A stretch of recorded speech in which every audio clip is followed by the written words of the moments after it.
ようこそ。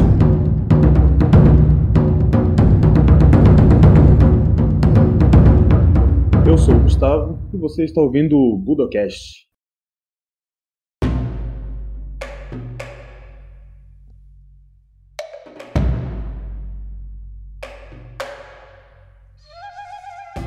Bem-vindos a mais um Budocast. No episódio de hoje estamos aqui mais uma vez com o Gustavo Supranzetti para a gente encerrar aquela nossa série falando sobre os dojos da Kodokan. E aí, Gustavo, tudo bom? Opa, tudo certo, e aí, pessoal? Bom, a gente parou aonde no último episódio? Recapitulando, né, um pouco, o último episódio foi no dojo de Shimoto Misaka, né, que era aquele dojo que quando a gente comentou que teve vários, foi uma cerimônia muito grande, né, que inclusive teve várias lutas, teve aqueles embates travados entre o pessoal do Jujutsu e o Judô, as apresentações de kata, aquela grande festa que Kano deu, por finalmente ter conseguido construir um dojo digno do tamanho que o Kodokan merecia ser na época. O último episódio a gente falou desse dojo que já era bem grande para a época, e passando um pouco para frente, né, os anos passando agora, a gente vai chegando no dojo que vai ser localizado em Suidobashi, né, que também seria um dojo proeminente, um dojo que prometia ser uma coisa fora do comum para a época, né, devido ao tamanho. Inclusive, nesse meio tempo, quando estava para acontecer essa transição de dojo, existe uma carta, né, do grupo de apoiadores aí, de patrocinadores que ajudava o Kodokan na época com as construções e tudo mais, que relata um pouco desse período, né? Em 1920, por volta de 1920, o número de membros da Kodokan já era de mais de 30 mil pessoas, né? Em 1926 foi criado, nessa época já, né, a Kodokan já tinha se tornado uma fundação. E aí em 1926 é criada essa sociedade de apoio ao Kodokan, ou de patrocínio da Kodokan, a Kodokan Koenkai, que ficou como presidente o barão Go Seinosuke, e Jigoro Kano ficou como um conselheiro, né, dessa sociedade. E o escritório principal deles ficava no Clube Industrial Japonês do Japão, o Nihon Kogyo Club, ou Kurabo devia ser, né, em japonês. E eles tinham uma filial no dojo de Shimoto Misaka, né. E aí é interessante justamente ler aqui o que o barão Go Seinosuke ele fala, né, sobre essa questão. Então ele diz o seguinte: estudar as artes literárias e marciais é necessário para formar o país. Desde o tempo do reinado do primeiro governante, o imperador Jinmu, por mais de 2.526 anos até os dias atuais, nosso sistema de governança se desenvolveu e nós estabelecemos convenções sociais seguras. Nós lutamos contra adversários estrangeiros e aumentamos a providência do país ao cultivar o espírito através das artes literárias e marciais. Após a restauração Meiji, a importação da cultura ocidental serviu para diminuir o respeito dado às artes marciais tradicionais. Durante essa era crucial, Jigoro Kano desenvolveu Nihon Den Kodokan Judo como um caminho de vida que as pessoas poderiam perseguir. Ele estabeleceu um dojo enquanto trabalhava como um distinto educador em 1882 e treinou pessoas para melhorar o seu condicionamento e a sua saúde e promover sua integridade moral. Ele os revigorou e ajudou muitos a entender como eles poderiam viver suas vidas em seu máximo potencial. Esses eram os objetivos fundadores da Kodokan. E agora, passados mais de 40 anos. Originalmente, a Kodokan era supervisionada exclusivamente pelo Sr. Kano. Ele fundou a organização através de suas finanças pessoais, recusando coletar taxas de seus membros. Com o Kodokan iniciando a aumentar, uma soma em dinheiro passou a ser coletada dos seus membros na forma de taxas de inscrição e taxas do dojo. Em 1909, a Kodokan se tornou uma fundação suportada por voluntários e foi capaz de continuar suas atividades através das doações financeiras que recebia. Agora, existe um número de membros estimados em 40 mil alunos, com aproximadamente 30 mil faixas pretas em seus rankings.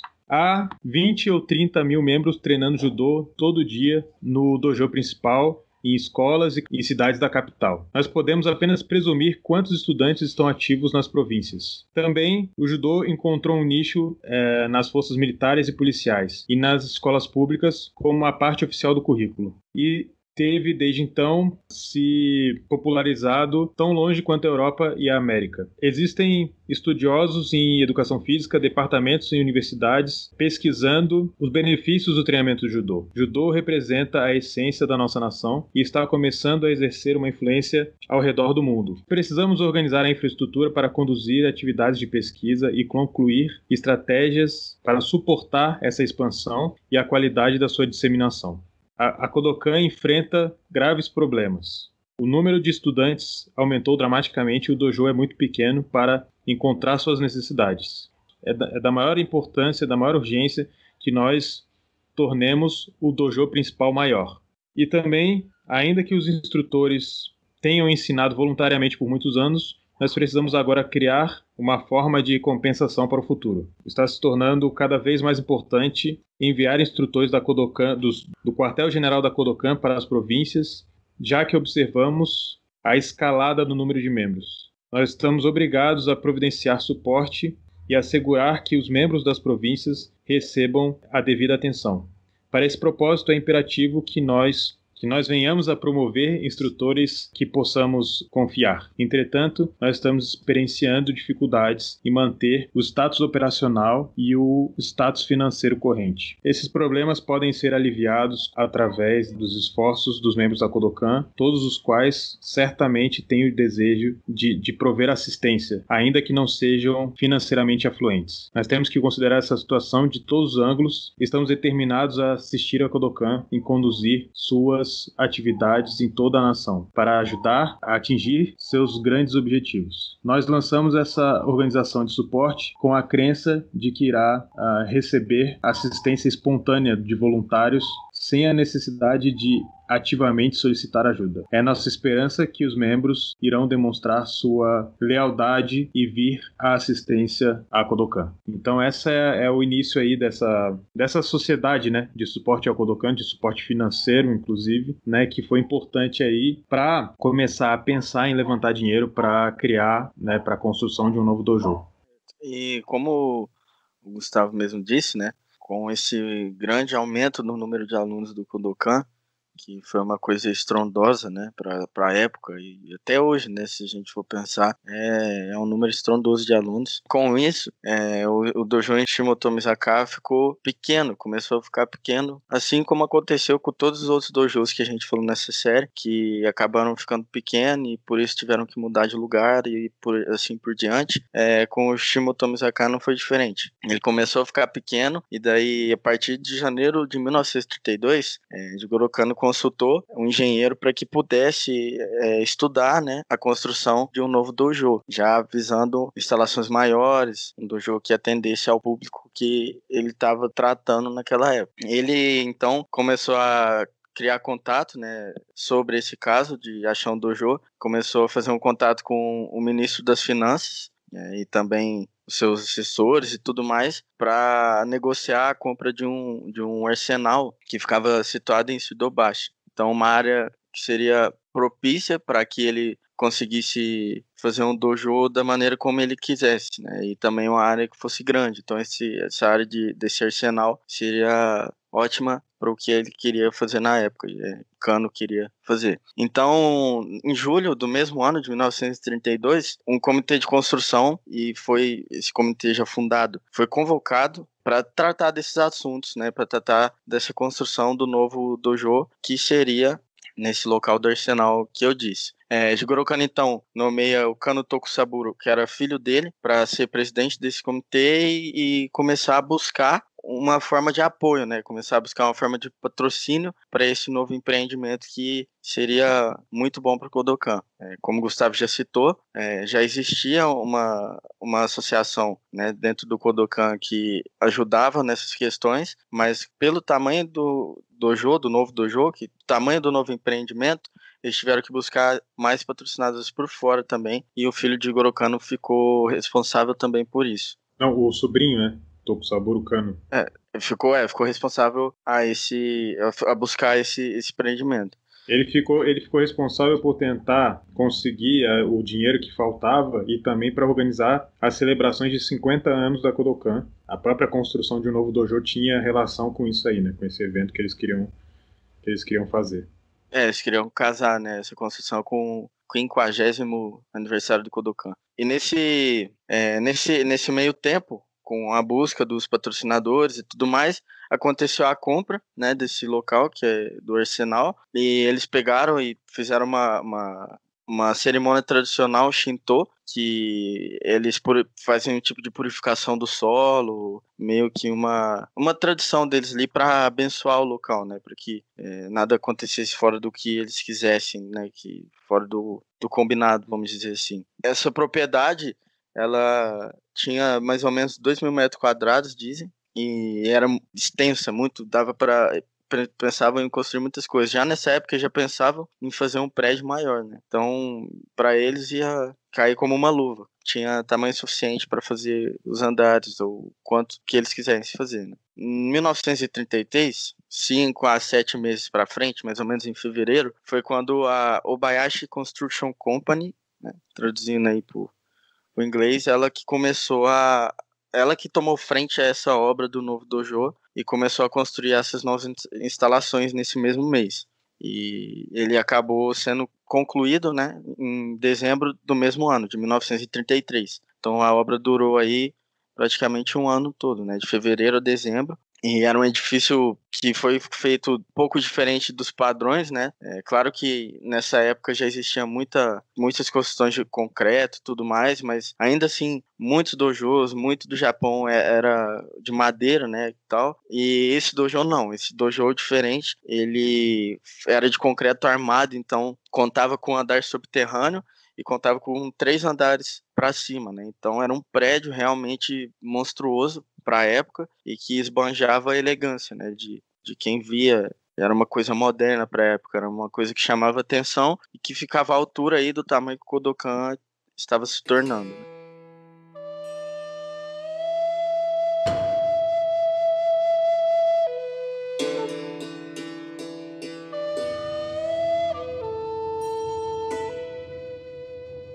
Após essa construção, Suidobashi, né, a sede de Shimotomizaka, que antes estava lá, né, instalada, e também do dojo de Kaiunzaka, que a gente também chegou a comentar, foram transferidas para esse novo dojo de Suidobashi, esse dojo que contava com os 3 andares aí, mais o subterrâneo. E depois, isso, em mais ou menos 4 de janeiro de 34, esse novo dojo começou a ser usado para o treinamento e também para administração, depois que os dojos foram transferidos para lá e a sede organizada, e conseguiu se organizar tudo, né? A montagem dos tatames, a montagem das salas de administração e tudo mais. Foi nessa época que começou, em 34, em janeiro, os treinos e tudo mais, só que a abertura mesmo oficial, né? O evento e tudo mais, inclusive, como você comentou, essa exposição do 50º aniversário do Kodokan, que contou com uma exposição também, meio com a história dos dojos, do Kodokan, tudo que se tratava até aquele presente momento, foi ser realizado só em março. Então, 2 meses depois que já estava acontecendo os treinamentos e a administração nova do Kodokan lá, que foi dar o pontapé inicial com essa comemoração e casando esse evento do 50º aniversário junto, né, a inauguração dessa construção que tinha acontecido no final do ano de 33, né. Eu acho interessante também falar que em 1934 a gente tem a primeira mulher graduada segundo Dan, foi Noritomi Masako, na Kodokan, né? E isso vem de um projeto de Jigoro Kano com o próprio judô, com a própria divisão de mulheres da Kodokan. Então, em 1933, ainda no dojo anterior, o Zawa Takashi ele é apontado como instrutor principal da divisão de mulheres da Kodokan, e o dojo das aulas femininas ele ficava localizado no 2º andar, próximo ao escritório de Jigoro Kano, porque Jigoro Kano gostava de observar pessoalmente os treinamentos. E aí, quando acontece essa mudança para Suidobashi, parece que dá uma impulsão, né, esse, vamos dizer, projeto, né? E a primeira mulher é graduada segundo Dan, Noritomi Masako, né, em 1934, e depois no ano seguinte ela já recebe o 3º Dan, o 4º Dan em 1937 e o 5º Dan em 1940, né, todos nesse dojo que a gente está falando agora. E também em 1935, no ano seguinte, acontece o primeiro Kangeiko e Shochugeiku da divisão feminina da Kodokan, né, e também aí, né, numa outra nota, vamos dizer assim, é quando ocorre a primeira graduação a 10º Dan na Kodokan para Yoshitsugu Yamashita, né, que nós já até conversamos, né, em um Budocast sobre a história dele. Foi na época também um feito tremendo, apesar de ser póstumo, né? Esse 10º Dan foi para todo mundo um choque, né? Porque 10º Dan era uma coisa até então inalcançável. E seguindo essa linha, né? Depois desses eventos, do aniversário e tudo mais, tem essa linha do tempo que você começou a montar até que vai chegando perto da guerra, né? Essa época aí de 38 para frente, que vão acontecendo vários eventos. Porque algumas coisas vão acontecendo aí, a gente já tá falando aí, né, 1935, a gente já tá quase no final da vida de Jigoro Kano, né? Em 1936 ele vai aos Jogos Olímpicos em Berlim, e 1937, né, já que a gente falou do Yamashita como 10º Dan, Isogai Hajime e Shuichi Nagaoka, ou Hideichi Nagaoka, são os primeiros a receberem o 10º Dan ainda vivos, né, em 37. E em 1938, Jigoro Kano viaja pro Cairo, numa reunião do Comitê Olímpico Internacional, né, e com o objetivo de levar os Jogos Olímpicos para Tóquio, 1940. Aí no retorno ele para nos Estados Unidos, no caminho de volta, assiste uma competição de judô e acaba morrendo de pneumonia a bordo do navio em 4 de maio de 38, né? E aí no Japão, né, com o falecimento de Jigoro Kano, quem assume a presidência da Kodokan é o Jiro Nango, que era sobrinho dele, né? E porque o filho de Jigoro Kano, o mais velho, né, ele já tinha falecido. E aí ele permanece como presidente da Kodokan até 1946. É interessante também que em 42 a Butokai se torna uma organização atrelada ao governo japonês, né? E a Kodokan acaba se tornando como se fosse uma instituição subordinada à Butokai, porque a Butokai ganha muita força nesse período. Mas em 1945 vem a rendição do Japão e a ocupação americana, e a Butokai acaba, né, sendo fechada, né? Tem o encerramento das aulas de artes marciais nas escolas e universidades, né? Como muita gente fala dessa época, né? Desse processo, né? Até em relação ao próprio judô. Mas além disso, né, em 1946, troca o presidente da Kodokan. E aí, Nisei Kano, filho de Jigoro Kano, se torna presidente da Kodokan em 1946 e vai permanecer até 1980. E aí é interessante também que em 1948, né, poucos anos depois, acontece o primeiro All Japan Judo Championship e a primeira edição dele acontece na Kodokan. Nesse mesmo ano, né, a Associação de Estudos Médicos, né, de Pesquisas Médicas em Judô da Kodokan, que foi fundada em 1932, logo antes da mudança para esse dojo, troca de nome e vira a Associação dos Estudos Científicos em Judô, né, que existe até hoje. Existem artigos, né, que saíram por essas revistas e tal, mas basicamente a ideia é aumentar a abrangência dos tipos de artigos que são publicados na revista, né, falando sobre a história do judô, sobre psicologia e outros assuntos assim. Né. É interessante também citar pro pessoal que muita gente fala mesmo dessa época da ocupação americana, né, que o pessoal teve que parar, foi obrigado a parar de ensinar e tudo mais.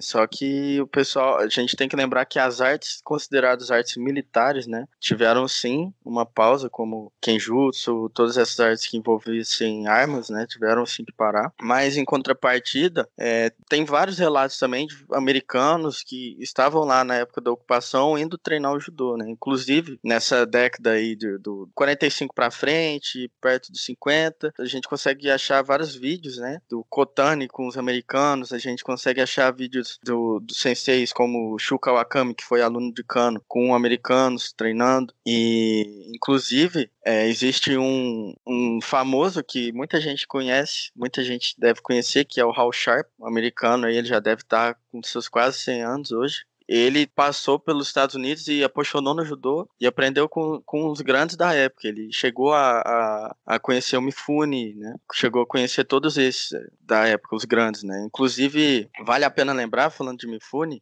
em 45 é quando o Kodokan perde um grande expoente também, que era o Toku Sampo, que era o único que conseguia, dizem, né, as histórias, que era o único que conseguia bater de frente com o Mifune em técnica. Ele acaba morrendo aí para um ataque aéreo no Japão. Então, é uma grande perda para o Kodokan. É interessante essa época e aprender. Hal Sharp, inclusive, chegou a treinar, chegou a fazer Andori com o professor do Kimura, que é o Uchijima, que todo mundo tinha medo, né? E ele, inclusive, conta umas histórias do Uchijima lá também, de quando ele esteve lá. É bem interessante, quem tiver interesse em pesquisar.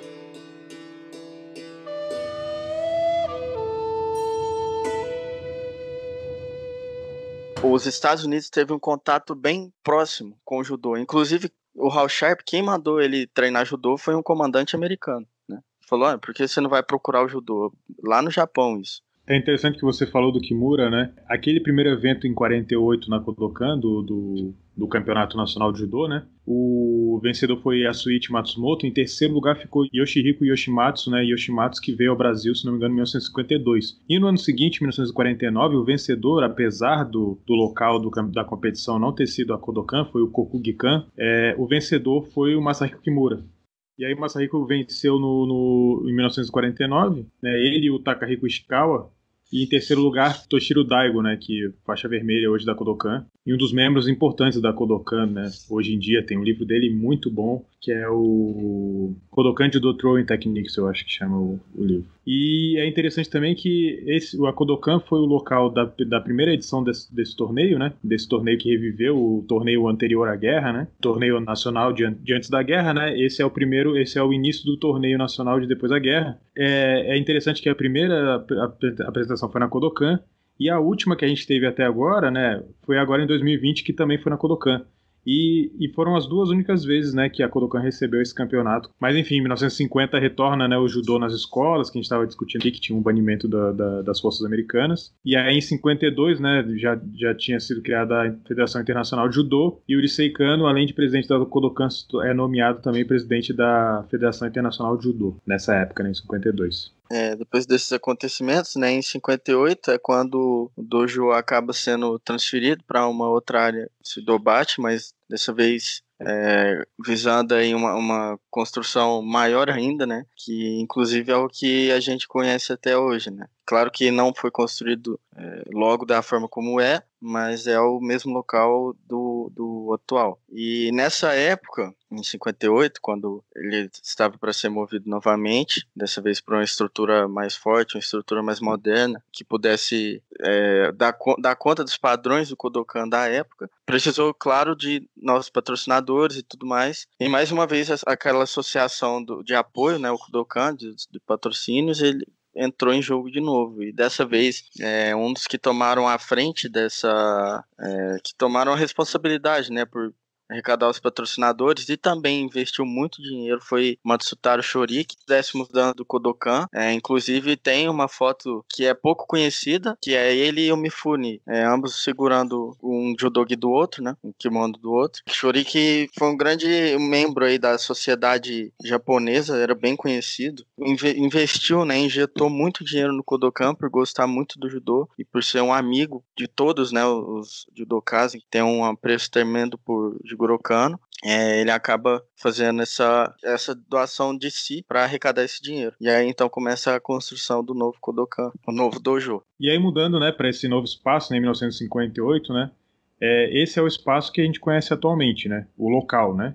Basicamente a Kodokan de hoje e da época também consistia em 2 prédios. A diferença é que o prédio hoje, o maior, onde fica o dojo principal, na época era de 2 andares só, né. Mas o prédio à direita, né, que é o prédio que tem até hoje, era mais ou menos a mesma coisa que já tinha naquela época, né? E aí, em 1980, né, continuando com a questão dos presidentes da Kodokan, em 1980 assume como 4º presidente da Kodokan Yukimitsu Kano, neto de Jigoro Kano, e ele fica até 2009 como presidente, quando assume Haruki Uemura, né, como presidente em 2009, mas Yukimitsu Kano ele continua como presidente de honra da Kodokan. 1984 é quando a construção do dojo, a reconstrução do dojo acontece, do prédio, né, principalmente desse prédio que era de 2 andares, né. Esse prédio é reconstruído para comemorar os 100 anos de aniversário da Kodokan, apesar de 1984 não, né, seria 1982, mas essa comemoração foi feita em 1984. E aí é o período em que esse prédio novo, essa reconstrução do prédio da Kodokan, adota o nome de Centro Internacional de Judô Kodokan. Então, para quem não conhece bem como esses 2 prédios da Kodokan que existem hoje lá em Tóquio, né? Então, o prédio que permanece mais ou menos o mesmo, mais antigo, né, hoje, né, ele tem 5 andares. No 5º andar funciona a Federação Japonesa de Judô. No 4º andar funciona a Associação dos Clubes de Judô Júnior do Japão, né, Nacional Júnior. No 3º andar fica o escritório do presidente da Kodokan. uma sala de conferência, 2 salas de conferência, na verdade, né? No segundo andar fica o departamento de graduações, o departamento editorial. Lembrando que a Kodokan, né, tinha associações, sempre teve associações de publicação de material, né, impresso. Fica a Federação Nacional de Judô Universitário, a Federação de Judô de Tóquio, e aí no primeiro andar fica um departamento de assuntos gerais, o departamento internacional e o departamento de contabilidade. Aí, no outro prédio, né, que é onde ficam os dojos de fato da Kodokan, eu vou de baixo para cima. Na verdade, no primeiro andar, quando você entra, né, na Kodokan, esse atual dojo da Kodokan foi o que eu treinei quando eu morei lá em Tóquio, né? Quando você entra, logo que você entra no prédio da Kodokan, tem uma lojinha, né, de produtos, enfim, camiseta, livro. É uma loja relativamente pequena, né, mas tem judogi. Aí no segundo andar fica o museu e a biblioteca e algumas salas de conferência também, né? Então o museu da Kodokan ele é muito bacana, ele tem lá diversas fotos, documentos antigos do próprio Jigoro Kano. Lá tem até um encarte de uma apresentação do Maeda com o Tomita, né, nos Estados Unidos. E aí no terceiro andar, eu não tenho certeza se isso foi mudado para o outro prédio, né? Eu vi recentemente uma propaganda até, né? Pelo que eu entendi, isso foi transferido, mas pelo menos até quando eu estava lá, no terceiro andar fica como se fosse um hotel, vamos dizer, da Kodokan. É um local em que você pode alugar o quarto para poder, vamos dizer, tem quarto duplo, tem quarto para mais gente e tal, e você consegue ficar hospedado na Kodokan, né? Então, até para quem tem vontade de um dia lá conhecer e treinar, às vezes é interessante olhar, porque às vezes o preço sai bastante em conta, principalmente considerando que você vai estar direto no prédio da Kodokan, né? É só subir o elevador que você vai poder ir treinar. Aí no quarto andar fica a recepção do dojo, né? Então você sai do elevador no quarto andar e você dá de cara com a recepção, né?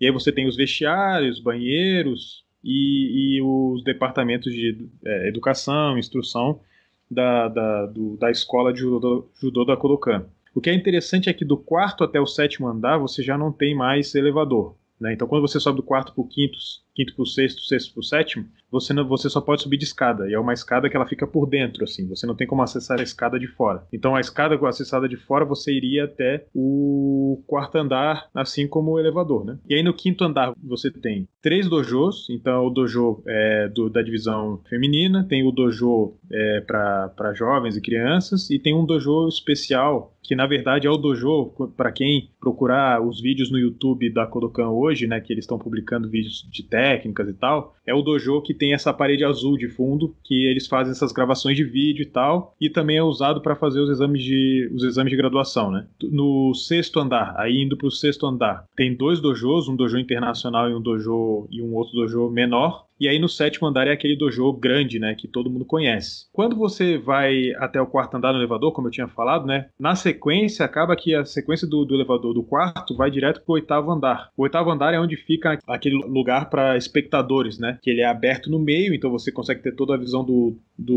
dojo do sétimo andar. Quem vai direto pro oitavo andar consegue assistir o treinamento, se tem competição pode assistir a competição, se tem algum evento pode assistir o evento e assim por diante, né. Então, para ter uma ideia do tamanho da Kodokan. No subsolo tem ainda uma cafeteria, tem algumas salas de conferência e tem uma academia de musculação. Então, quando você é membro da Kodokan, você ainda pode usar, né, a academia de musculação da Kodokan que fica lá no subsolo, né, abaixo do andar da entrada.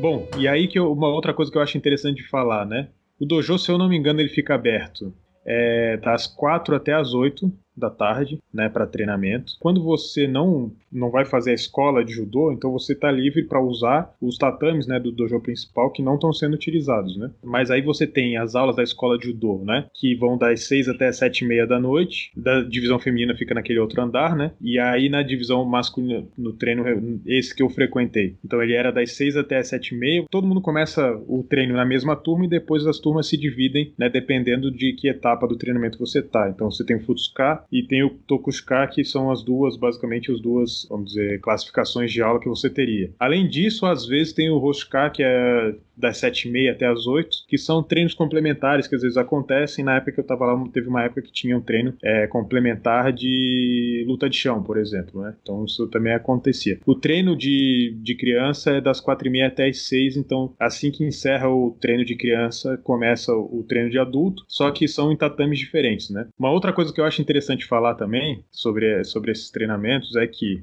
tem treino de kata na terça e na sexta, das 5 às 7. Isso geralmente no outro andar, no sexto andar, se não me engano. E tem um treinamento na quarta-feira, que é um treinamento que vai o pessoal de universidade, os competidores mesmo, né, de várias universidades do Japão. E aí quando tem esse treinamento, por exemplo, na quarta-feira lá no dojo principal, aí a aula de adulto ela vai pro andar de baixo, né, pro sexto andar. Bom, acho que é mais ou menos isso, né? É interessante a gente notar o quão o Kodokan evoluiu nesses anos, né? Ele saiu de um lugar emprestado, né? Então saiu lá do templo de Eishodin, um lugar que era emprestado, uma portinha que foi uma casinha ali pequena que foi fundado o Kodokan para um prédio, né, de 8 andares aí, pra gente ver o quanto que cresceu, o quanto evoluiu o Kodokan, né? E sem contar nas épocas dos dojos passados que a gente já conversou, quantas filiais, né, foram abertas, o tanto de dojo que foi espalhado pelo Japão, a tutela aí do Kodokan. Então, Jigoro Kano venceu, mesmo que ele não tenha conseguido ver esse final feliz do Kodokan, ele com certeza faleceu muito contente com o que ele já havia construído aí. É até interessante que isso que você falou das filiais, né? Hoje a Kodokan ainda tem uma filial que é a filial de Osaka, né? Então tem a Kodokan de Tóquio, que é a maior, né, a mais conhecida, né? Que é, enfim, a herdeira do dojo principal. E tem essa filial ainda em Osaka. E acho que assim a gente consegue fechar aí, né? Mas essa série aí dos dojos dá um conhecimento pro pessoal que muita gente não tem acesso, né? Toda essa série foi feita com o maior carinho aí pro pessoal e é um apanhado de informações que com certeza muita coisa não se acha na internet, é fruto aí da pesquisa e do empenho, né, do Gustavo aí para com o Budocast e para todos nós. Bom, pesquisa nossa, né? Eu que agradeço aí a presença do Gustavo. Olha só que engraçado que ficou isso. Mas Gustavo Supranzetti, que já participou de vários Budocasts e que aceitou aí fazer essa série. Foi a série mais longa aí de episódios do Budocast. Então, obrigado por participar mais uma vez do Budocast, Gustavo. Eu que agradeço e agradecer a todos os ouvintes mais uma vez. A oportunidade que tem nos dado aí, né, de continuar com esse projeto e, como o Gustavo sempre fala, continua mandando aí perguntas e sugestões aí pra gente poder sempre estar evoluindo e trazendo mais informações aqui para vocês. Então é isso, ficamos por aqui, espero que vocês tenham gostado. Lembrem-se de seguir o Budocast nas redes sociais, no Facebook, no Twitter, no Instagram, e você também pode mandar, como sempre, né, como eu sempre falo, você também pode mandar e-mail para budocast@gmail.com. Então é isso, ficamos por aqui e até a próxima.